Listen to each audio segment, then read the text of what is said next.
Hello.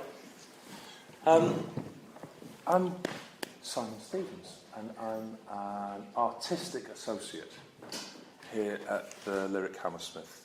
Thanks very much for coming tonight. One of my favourite. I love my job. Actually, I'm very lucky. I love working here at the Lyric. It's magic. One of my favourite things about being the artistic associate here is that I get to do this evening for every show that we produce. Every time that we produce a new show, I have a conversation with one of the key practitioners. Ideally, as in this occasion, the writer of the production that we're staging, and previewing from last Friday night and opening officially with the press night next Monday night. I'm really delighted to announce that we have Jeremy Dyson's Twisted Tales, his adaptation of the short stories of Roald Dahl, and absolutely thrilled that Jeremy's able to join me for a bit of a chat tonight. It's really great to have you here. Well, it's brilliant to be here, and in the second time in less than a year, which is surreal. You're the first person I've had a chat to twice, not just in this context, but actually ever in my life.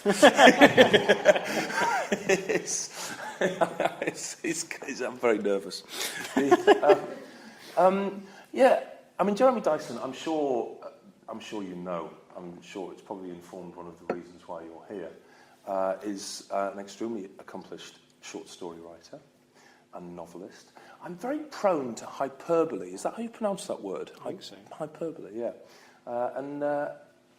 I introduced Jeremy to two young writers on the stairs this afternoon, and I introduced him, as well as being a writer of Twisted Tales and Ghost Stories, as being possibly the most important, or one of the most important comedy writers in British television. And it was quite nice having a fag outside just now, thinking, actually, that's not hyperbolic. Jeremy Dyson is one of the most important comedy writers in British television. This is very. I don't think of it like that, because you don't, do you? When you do it, and no. It wouldn't be right for you to think like that. If you started thinking like that of yourself, you'd be finished. You'd be finished. Yeah. But I mean, one of the most exciting things about our time here at the Lyric is introducing Jeremy Dyson to the world of theatre. His co-written play Ghost Stories opened when did less than a year ago. It was the end of January in Liverpool, in Liverpool, and then came here. It was the 24th, was it, Sean? Yeah. So. And I have to say, I've met a lot of beginning playwrights. That was your first stage play, is that right? Yes. That was your first stage play? Yes. In my time over the past decade, I've met a lot of beginning playwrights, and there's normally something of a fairly familiar career path.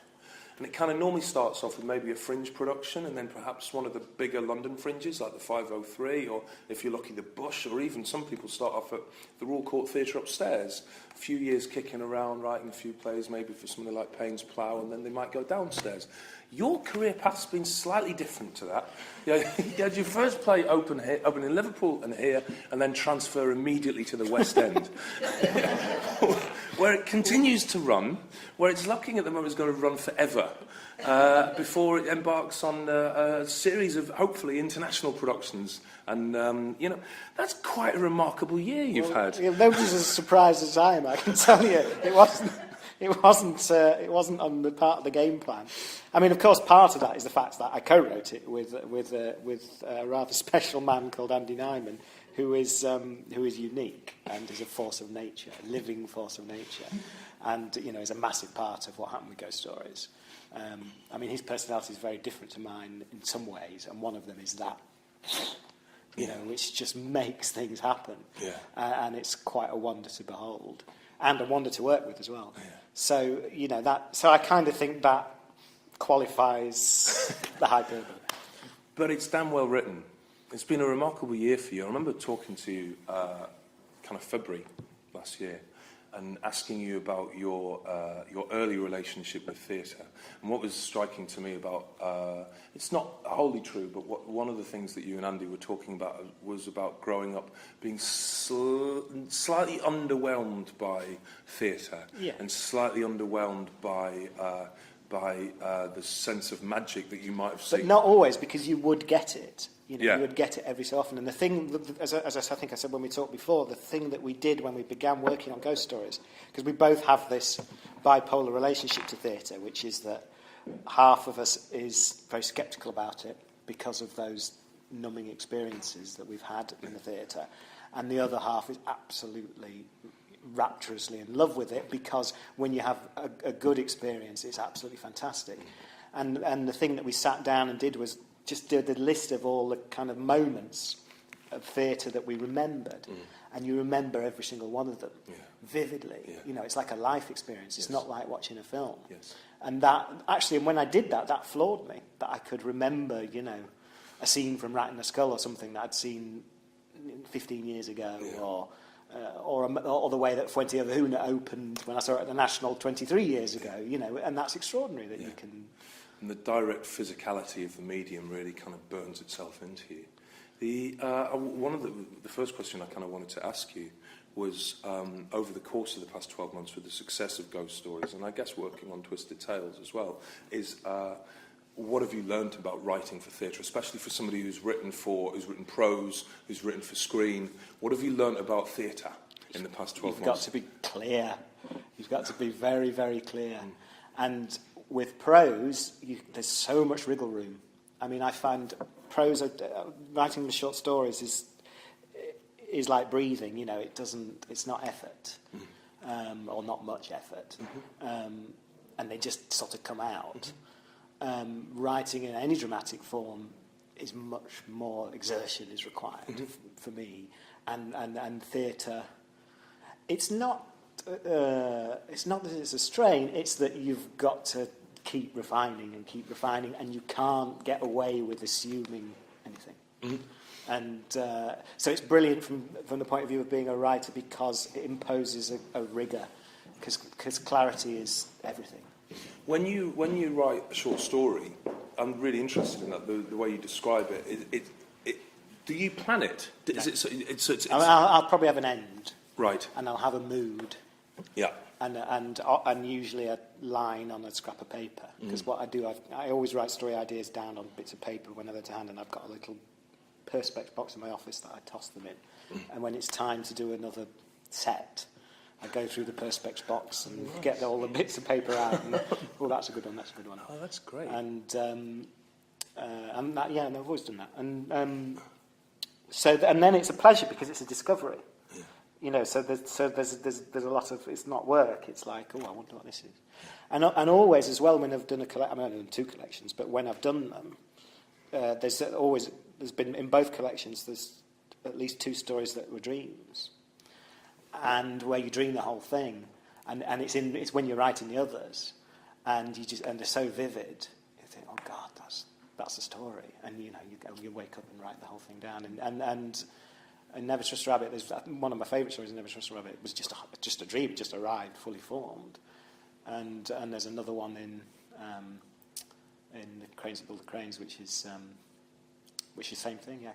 Do you keep a dream diary? No, I did do years ago for a period of time, but like about 20 years ago. But no, and normally, but I do pay attention to dreams, because they're full of the most brilliant wisdom, and they make my wife laugh, because my dreams are so transparent. They're like something from a Woody Allen film, So it does, and it's useful when you're in, often when you're in crisis, or you're stuck on something. The dream will tell you very clearly what's wrong. Yeah.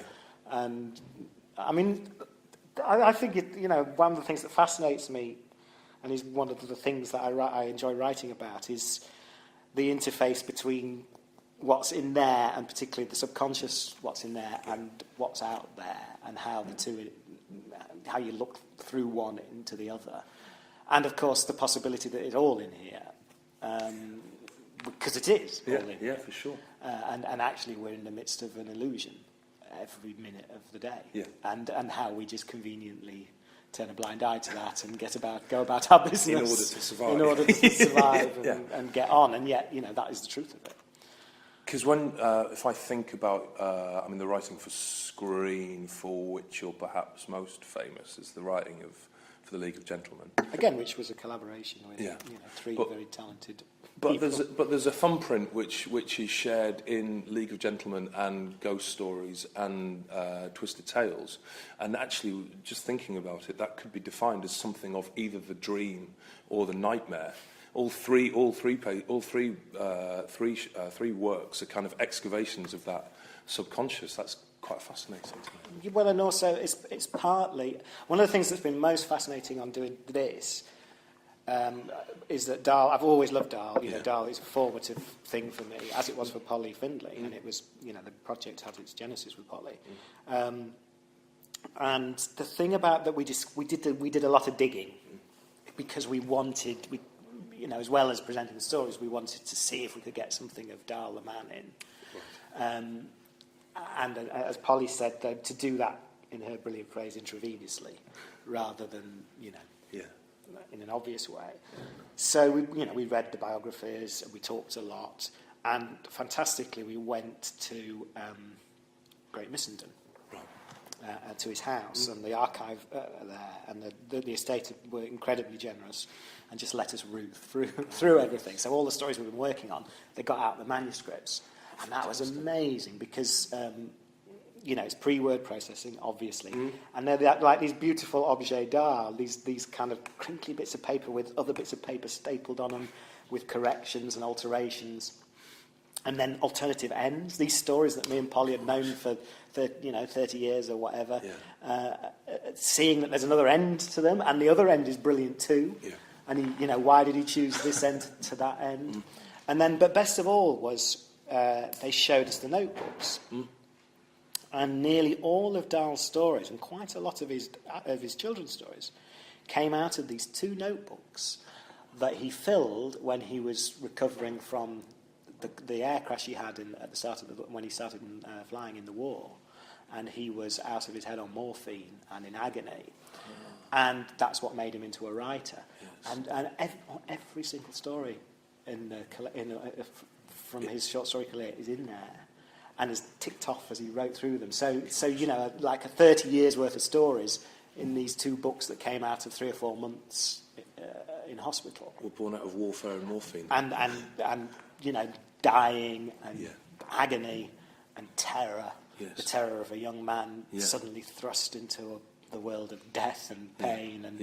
And it was so clear that his career was a coping mechanism, but a brilliantly effective one. Yeah. And his stories are so often about catastrophically ineffective coping mechanisms. They're about, usually about revenge, which does nothing but harm. Yeah. Revenge is an attempt to try and make things better that only harms the person already harmed as much as whoever they're trying to lash out at, which is so much of what his fiction is about. Yeah. And we both love that contrast, the fact that he wrote about that because he did the other thing. Gosh, that's what I love. When did you first read him? Probably I was 7, I guess, Charlie and the Chocolate Factory, and he was the first author I absolutely recognised by voice. You got what that was. This was somebody particular telling you a story. And the thing that struck me then and still I think of now is he communicated to me, from a relatively comfortable middle-class background, what poverty was, in a way that nothing ever had in the same equivalently. You were used to seeing Blue Peter appeals and things, but that concept of Charlie Bucket for his birthday getting a chocolate bar and it being so special that he would have one piece at a time, that's just brilliant. That's just brilliant writing. Yeah. And so then I was hooked on those books as most kids are still today. Yeah. And but then I discovered the adult stories not long after that because my mother was reading Kiss Kiss on holiday, and she was reading William and Mary about the disembodied brain.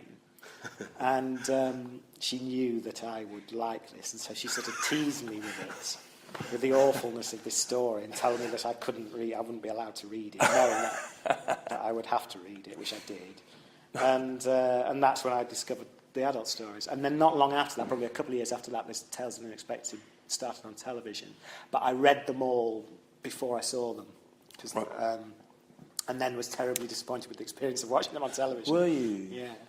I remember them so vividly, the kind of Saturday night TV before Match of the Day, and that really haunting theme tune, and the strangeness and horror of those stories.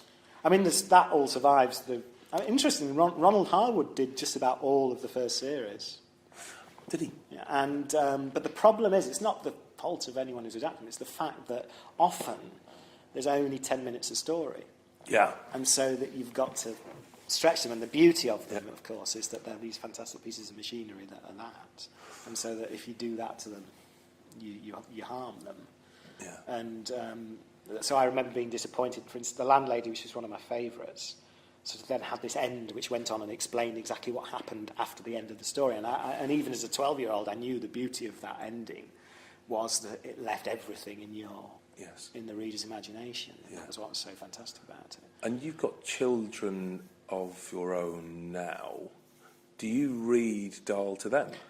Yeah, hysterically, last night, having spent the whole weekend reworking the scripts, I had to read The Witches to my daughter, which is poetic justice. I could hear Mr. Dahl laughing. But it's interesting when you talk about those themes from the adult stories, from Kiss Kiss and what have you. They're absolutely in the DNA of the children's stories as well. It's the same writer. Of course, it's the same writer. And you know, actually reading the Witches last night, just reading the opening chapter, it's just brilliant. You know, it's just and the sophistication of it, and it's even more sophisticated than the adult children's stories. The games that he's playing, the way he's talking, the voice he uses, which is what's common across all those. Yeah. You know, the fact that the narrator's voice is so strong and does such bold things. And he was never feted critically. Yeah. You know, the literary establishment wouldn't go near him, and he was just dismissed as a very minor figure, which rankled him terribly through his life, of course, because he didn't rate himself lowly at all. He wasn't a modest man, and nor should he have been. Why should he have been? But you know, it really brought me up short, and the fact it was able to do that when I was, you know, kind of quite tired and frazzled, and yet I was still able to appreciate the brilliance of that writing at the end of a long day, impressed me. There's something about those children books especially, but to an extent the adult books, which need to be read before you go to sleep. Yes. You know, when I think of reading Dahl to my kids, it's their bedtime story, and there's something about entering into the world of the dream with the vividness of that. There's something about another of my favourite writers, much less well known, Robert Aikman, who was an English writer of brilliant supernatural fiction, very Freudian fiction, and he was completely singular, completely unique. And there's an introduction to one of his books by Peter Straub, another writer of the supernatural, who said the thing that impressed him most about Aikman was, because his stories were so strange, was the permission he gave himself to be himself. You know, he allowed himself to be that singular on the page, and that act of self-acceptance was so extraordinary that that's what made him a fantastic writer. And Dahl is a bit like that. You know, it's much more aggressive in Dahl because he was a man with enormous drive, probably not unlike Andy Nyman, and so you know it was about attacking with him as much as anything else. But you know, he definitely was somebody who went out and fought the world because of what the world had done to him. You know, he had a very tough time as a kid. How English do you think Dahl is? Well, not English at all. But what makes him fascinating is he puts on a very thin cloak of Englishness, which looks a lot thicker than it is. Yeah. But what's underneath that is something very non-English and very unfamiliar, because it's quite singular. It's that Norse, Northern European mythology that he grew up with, which is very strange because it's fantastical, but it's not supernatural. It's very earthbound. And he's a completely earthbound writer. He doesn't have a spiritual aspect to him at all, apart from in the Odd story when he was in his first collection. You know, he was absolutely, he's about the guts of things and the smell of the earth, and yet he does write. That's really, really unusual. Yeah. Tell me about, I remember, because the kind of privilege of hearing about your first meeting with Polly when you... But tell those people who don't have the privilege. Well, yeah, well, I mean, that's, again, the strangeness of how this all started, in that it was when Ghost Stories was on. It was towards the end of the run, I think, and I was just up there in the theatre, and I was walking down through the foyer, and Polly was sat with Sean Holmes. And I guess I walked past, and Sean Holmes is the artistic director here at the Lyric. And Sean must have just introduced me. Oh, this is Polly Finlay, who's the young director. And as he was introducing me, I glanced down at the table, and there was this complete Roald Dahl stories. I didn't say anything, I was just looking at them. And Sean must have clocked something on my face, because he said... Oh, he never stops working. Always hustling. He said, do you want to sit down? So I sat down, and he said, oh, Polly's, got this idea of doing these stories. And then I turned to Polly and I said, oh, that's brilliant. And you could do this, you could do this. Oh, you could do that. And, it was like we were off. Yeah. And that doesn't happen very often. And also, nor do you have that conversation about those stories very often. Yeah. I mean, the only other person I know who sort of feels passionately about them as I do is Mark Gatiss. Right. Who I would perhaps have that conversation with. Yeah. But tell us a little bit about the process from that meeting to tonight. Well, the first part of it was nothing happened. Right. Because we had to deal with Dahl Estate. Yeah. And understandably, they're very protective of all his work. So it took a long time to just negotiate the nuts and bolts that you have to do any adaptation. But then once that was done, Polly came up to stay with me up north at my home in Yorkshire, and by then we'd reread everything. And the biographies as well, and the autobiographies. And we just sat down over a couple of days, and we just sort of did a long list of stories, and then a shorter list, and it was very easy. Which story should we do? Yeah. And you were being led by, well, firstly, the ones you loved the most, yes. And then secondly, which have the best scenes. Scenes in terms of dramatic scenes. Right. The ones that you feel, oh, I'd like to see that on a stage. Yep. You could imagine actors playing and being excited to watch, yeah. And more importantly, perhaps excited to put on paper, yeah. and then rehearse. So then it was that. So that bit was easy. The bit that came after that was, well, how do you make a play out of it? Which is, well, now it's done, yeah. But it took a few previews to, Had you adapted before? Yes. What had you done before? The insane hubris of it. I'd done over 4 years an adaptation of The Trial, Kafka, with Simon Ashdown, who I wrote Funland with, which started life as a TV adaptation for the BBC. And it took us, in the couple of years it took us to do the first part of it. The various executives changed, as they always do, yeah. So that by the time it came, the people who were there, by the time we'd handed in the script, didn't even know, like, what? Didn't know who. I don't think they even read. Well, they certainly didn't. They barely were interested in even reading the script. Yeah. So we then reworked it as a movie script, right. Which we actually finished last year, and that's now just going out there into the marketplace. Very good. And that was an experience and a half. And then I did the year, and also around the same, well, actually about a year ago, I did What to Carve Up, right. Jonathan Coe, which is another notoriously difficult to adapt book, because there's been many attempts to do it in the 20-odd years since it was published. Yep. And actually we got a script that was, again, it was the same thing. It was about execs moving on. And this is the thing about television that's one of the things that absolutely pushed me into this world of the theatre, is it's insane, television. I mean, it's just... In what sense? Well, there was one point in that, when we got to doing What to Carve Up, I was working with a fantastic producer. We worked like hell on the script, and we got a really good first script. And everybody loved it, and Jonathan Coe loved it, and was gushing about it, and I was really pleased with it. And I said to him, "Oh, well, that's fantastic. It's a showing. We'll be doing it next year." And he looked at me. He said, when he shook his head, he said, I said, "What?" I said, "It's a good script. How many good scripts are there? Surely they'll..." He said, "That's not how it works, because there are so many other factors that go into deciding what things get made over and above, is it just a good script?" And then you start thinking, is the ladder against the wrong wall? Because if you're putting all your effort into making something as good as it can be, but that's not the ultimate criteria of selection, or at least it's only one part of it, is that where you want to be? So that when Andy came with Ghost Stories, which was around the same time, and said, "What do you think about doing something like this?"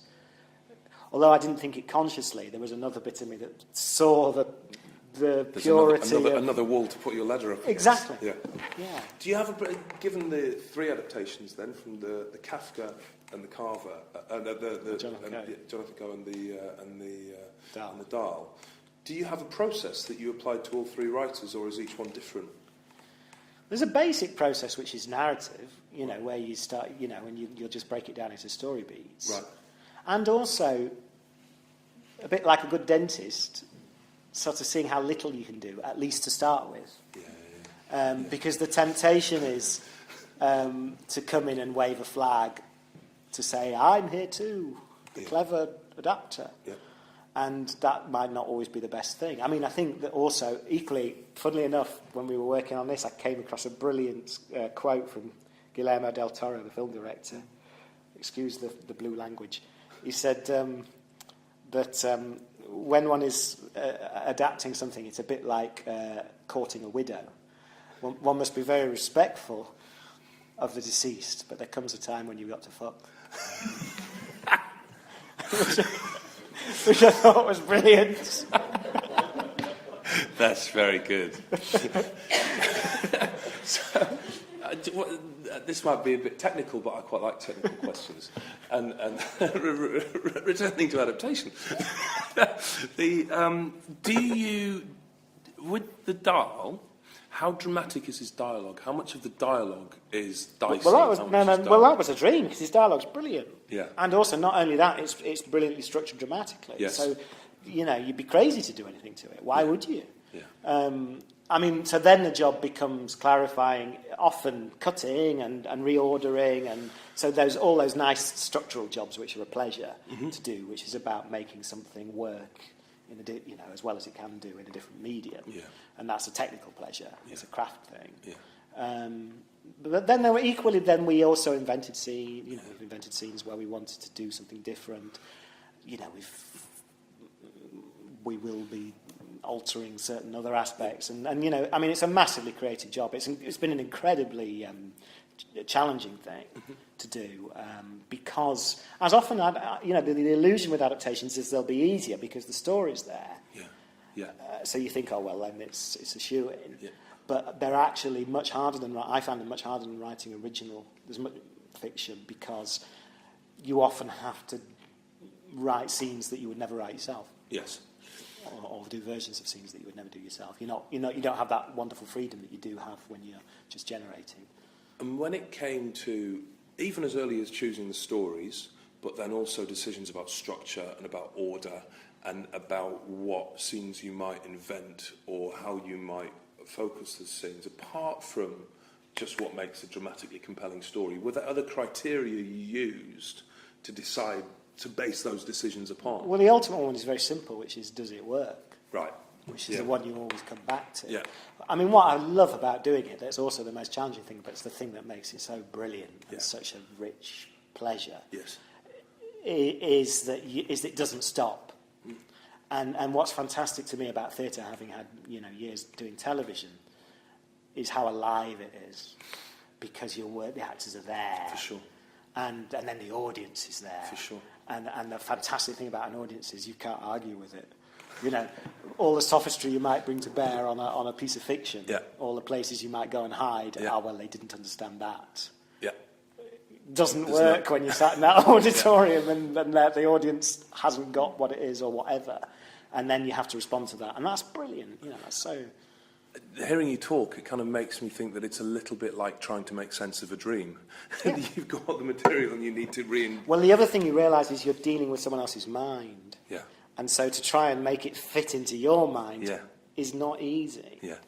And, what you've got to try and find is a marriage of the two. What's been fantastic on this has been how collaborative it's been and how often the solutions have been collaborative. And I love collaborating. I've always collaborated. And it's always a collaboration anyway, even when you're writing prose. You're working with an editor usually. But it's a massive collaboration when you're doing something theatrical. And you've already kind of touched on this. If you talk about recurring images and themes that you find in the stories that you've chosen and the themes that you landed on and that you're kind of excavating, they would be the ones that you find in all of Dahl, those which you talked about that he kind of excavated out of morphine and warfare. To me, it boils down to the Larkin poem. Which Larkin poem? The mower. Right. The one about the hedgehog. I don't know that poem. I'm quite ignorant about poems. He runs over a hedgehog with his lawnmower, and from this he muses on the fragility of things. And the last line of it is, because he says in the poem that he'd seen this hedgehog out in his garden for a few days, and he'd sort of got a bit sentimental about it. And then he felt this bump with the lawnmower and looked down, and there's the mauled hedgehog. And the last line is, "We should be careful of each other. We should be kind while there is still time," which is just beautiful. And the Dahl is, although it's all it's so cruel and wicked, that's what's underneath it. It's all about the pain, but underneath the pain is this little kernel of compassion, which isn't obvious, but that's why kids love it. Yeah, and you find those in the children's books, and you find them in this. And they're in every one of the stories, even though it's not obvious. Yeah. You couldn't respond to the stories if you didn't have that empathy and compassion. And it's something I think I find curiously sometimes in League of Gentlemen even. But definitely in ghost stories is a celebration of compassion and a real morality. I think ghost stories is a fantastically moral evening in the theatre in a sense that I find really you're kind of seduced by the horror, but there's a heart at I was going to say there's a heart at the heart of it, but that would have been nonsense. But that does fascinate me, and and one of the things that I am fascinated by is the Bible, and not in a churchy way, but in a literary way. And as partly because I was born Jewish, and I'm fascinated by that heritage again in an intellectual way. And it's a very intellectual heritage. It's a very head-bound view of the world, but it's a very poetic view of the world too. And what's particularly fascinating about it is it's the oldest bits of it are 3,000 years old, and yet it's the same. Yeah. And you open up the Book of Psalms, and it's just about the guts of it. It's like opening up Dahl. It's about being terrified at night, waking up at 3 a.m. because of all the stuff that you're worrying about. And it's no different. It hasn't changed in 3,000 years, and it won't change in another 3,000, and nobody talks about it. That's great. I'd love to ask you if you've got any questions which you'd like to ask Jeremy. I can't believe that those stories had alternative endings. No, neither could we. They seem so well crafted and perfect. Well, I think part of his craft is that he did that. Yeah. Is that he tried different endings. Often it was at an editor's behest. He'd submitted his story and an editor said, "Oh no, I don't like that. What about this?" And he had to sell the story, so he would do it. And certainly a couple of stories, you read these other endings, you thought, well, that's better. Which was amazing. And it did amaze me, actually, because certainly when I'm doing my short stories, I never get alternative endings. I only never get one ending. So I was really surprised by that. And you're somebody who starts at the ending. Yeah. So that would be even more difficult for you, I imagine, because you're moving towards something rather than moving somewhere and changing. Yeah. And so one of these stories, it was so radically different at the end that it completely inverted the meaning of it. So I think rewriting's great, though. But writing is rewriting. That's the cliche, isn't it? And I think I've told you before. There was my wife bought me a book on writing last Christmas, where you only need to read the title, which is the book One Continuous Mistake, which is certainly my process. mine too. That's great. Any more questions for Jeremy from anybody here? Yeah. I saw it on Saturday, and you said you have to. You're doing. Come and see it again next Saturday. I'm seeing it on the 27th. Oh, right, great. Okay. I mean, but that's normal because that's. So is it going to be restructured? How's it? Well, I'm not going to say, but that's what previews are for. Previews are about putting it in front of an audience and saying, what about that? Yeah. And that's, which is, to me, you have to work hard, but it's brilliant. There's only little touches, because I know Ghost Stories changed a bit, but it didn't change much. The overall structure didn't change, but it's amazing with Ghost Stories, though, how it's still alive, because even now we're talking about, we could do that, and it's been going for a year, and that's fantastic to be able to go back into something and because you can always do it better. You're quite a restless writer in that sense, then. Yeah. But I'm restless full stop. I kind of range all over the place. Anyway. Is there a story that wasn't appropriate for the show that you kind of have a soft spot for that you wish you could have included had it worked? Well, there was quite a few we wanted to do, but for various reasons we weren't allowed to. Or there was 2 or 3. I mean, I loved the wartime stories. His first stories, which the first stories he wrote in Over to You is the collection, when he just was coming out of the war. I like the work of a different writer. In what way? The worldview is completely different. It's more innocent. Yeah. Those are the ones that have. There's quite a few that are quite spiritual. Yeah. And it's a softer view of the world. Although it's still really tough, but they're brilliantly written stories. And in fact, if I gave it to you and said, it's just been published, you wouldn't blink. It's so fresh, the writing. But it's a different voice. But anyway, we weren't allowed to do those. And then also we liked a couple of the dirty ones. He wrote My Uncle Oswald, which is a sort of collection of linked stories. And some of those are brilliant. But they're quite lewd. Would have been good on stage. Any more? I'm seeing it, but in terms of, is it presumably been made into an overarching narrative? How? Like from short stories that have their own beginning, middle, and end? Well, that's been the thing of it. That's been our journey on it. Is how do you do that? Which we're only just getting to the end to now, and that's been amazing too. Of how do we do that? Because you're taking completely unconnected things, other than they're written by the same writer. These are often stories that are written 10 years apart. Do you find it in them, or do you? Well, that was my thing. What happened was at the very start, I did actually come up with an idea for how you could link them all, which I quite liked, and I told it to Polly. But she liked the idea, but she didn't like. But it would have meant we would have had to really distort the stories to fit into that idea, and you realise it was completely wrong. It was arse over tit, because that's not the job. And although it would have made my life easier, you would not have been serving the stories. And so the job actually became start with the stories and trust that you will find the way to do it if you internalise them. And it was a leap of faith that we would do that. And you were saying earlier that you think theatre's all about faith, which made me laugh. Yeah, I do. I think that's absolutely right. I think the older I get, the more kind of atheist I feel.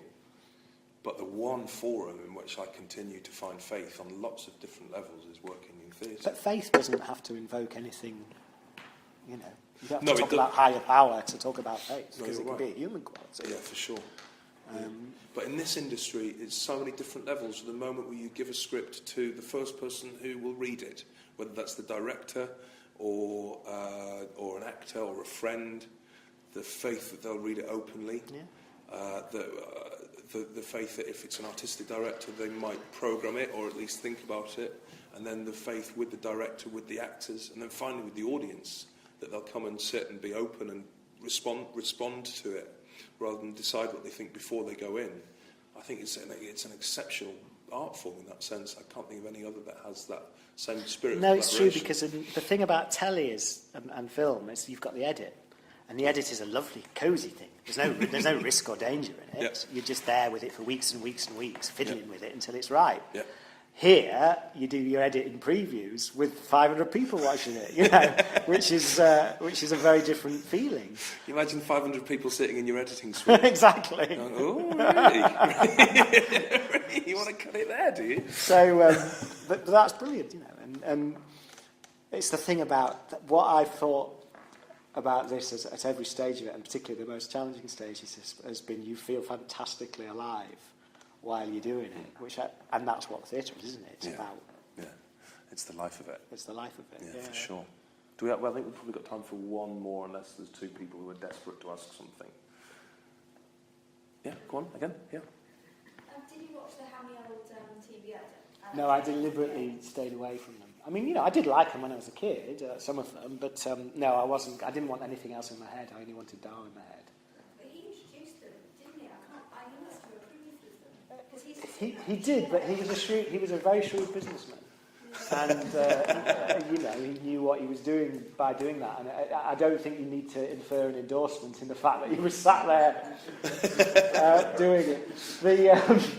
The best adaptations are actually the Alfred Hitchcock ones. Hitchcock did about 4 or 5 of them in the 50s. And there's a massive... Funnily enough, the next thing I'm going on to is a film about Hitchcock. And there's a massive overlap between Dahl and Hitchcock. And they have quite a similar... Overlap in what sense? Well, worldview. Right. And tone and sensibility. Yeah. And you know, Hitchcock loved Dahl and loved his stories, and in fact, Psycho is a massive link between Psycho and the Landlady, which was a story that's written in the 50s. Yeah, of course. So that's great. I'm going to ask the last question. Unless anybody's desperate to jump in now and ask another, this is your last chance. Your chance. Did you have your hand up? Okay, it's like actually being an auctioneer. I'm quite enjoying. There's a coffin in your bidding. No. So when you look, when I look at your work, there's a recurring fascination with darkness. There's a recurring fascination with the possibility of nightmare. Does that continue to be deliberate? How do you choose what? It's not deliberate. No, you don't choose. Do you? You don't choose what you're going to write. It chooses you. Right. In fact, the only time you go wrong is when you start thinking you choose it. Yeah. And what was brilliant about Ghost Stories is, for me, mid-career or whatever, is it was a brilliant reminder of, oh no, that's what you do. And you couldn't have had a more resounding confirmation that was what you do, which was nothing to do with intention. It just happened. So in fact, it was an absolute blessing, because you then think, oh God, so I can just carry on like that then. Jeremy, it's a real pleasure to have you at the Lyric. I saw Twisted Tales on Friday night, the first preview, and I think it's astonishing. And what was most exciting for me, one of the things which was most exciting for me, was I took my 12-year-old son, who sat for most of the evenings with his eyes through his fingers, kind of finding the tension unbearable and intoxicating at one and the same time. Really grateful for that. Really grateful you came and chatted to us tonight. Jeremy Dyson, thanks very much.